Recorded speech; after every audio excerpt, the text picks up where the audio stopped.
Hello everyone welcome back to education inspire YouTube channel. So दशम श्रेणी पिला माने आज मैं डिस्कशन करवा तुम भूगोल बहिर वन्यप्राणी संबल जहाँकि रही तुम द्वितीय अध्याय यार समस्त प्रश्न उत्तर आज मैं डिस्कशन करवा। ओके सो जदि पिला आम चैनल को सब्सक्राइब करना था जल्दी जल्दी चैनल को सब्सक्राइब करूँ, पाखे बेल आइकन को प्रेस करूँ और सांग मान निकट को भिडियोटी को शेयर करूँ। सो क्लास 10 ये भूगोलर समस्त टॉपिक रो क्वेश्चन आंसर गुड़िक ऑलरेडी चैनल अपलोड अच्छी, तो पिला माने तुम्हें चाहिए प्लेलिस्ट रे जाई देखि परिबो। ओके सो पिला माने चलो वीडियोटी आमर स्टार्ट करवा। Okay so fast of all देखो पिले क्वेश्चन देछि निम्नलिखित प्रश्नर उत्तर दियो। जैव विविधता कौन? बायोडायवर्सिटी। What is biodiversity? तो यार आंसर होछि ना भूपृष्ठर कौनसी अंचल हैला ना भूपृष्ठर कौनसी अंचलर प्राकृतिक उद्भिद प्राणी अन्य जीवजंतु ओ परिसंस्थार समष्टि को जैव विविधता कहा जाए। यह साधारणतः पिले तीन प्रकार।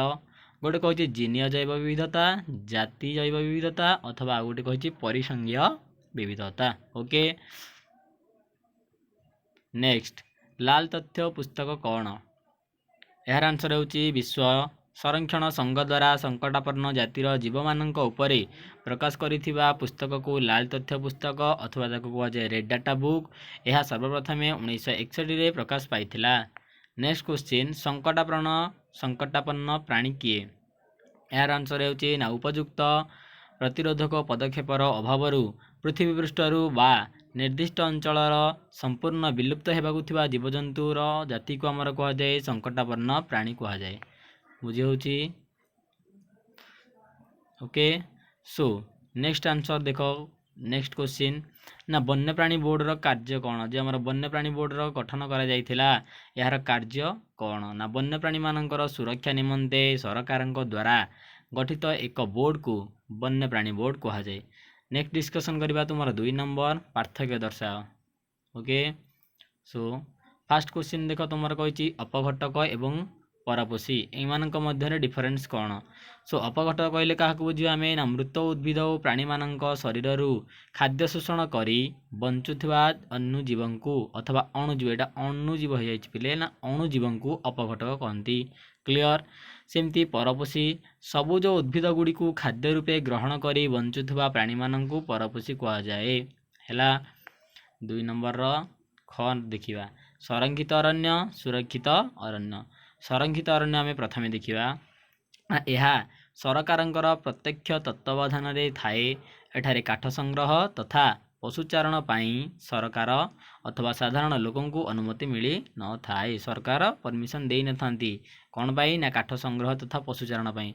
यही अरण्यर आयतन होछि केते ना 53% 53%।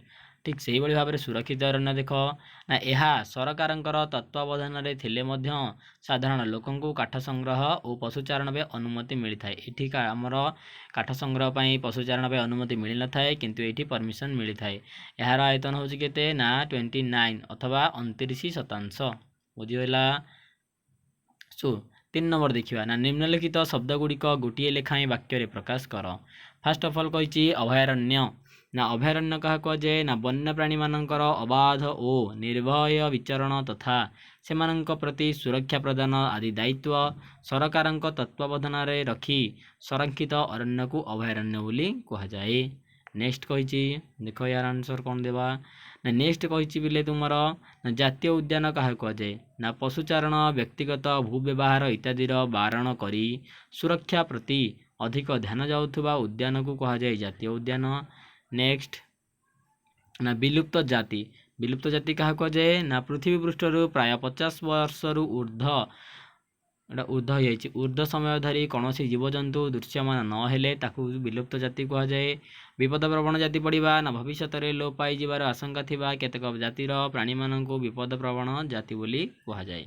ओके सो होपफुली आशा करुँची भिडियोटी भल लगी जदि भिडियोटी भल लगी थाए ताले चैनल को लाइक शेयर सब्सक्राइब करने सहित सांग मानक निकट को शेयर करंतु। देखा पुणी एक नेक्स्ट वीडियो रे। Thanks for watching this video.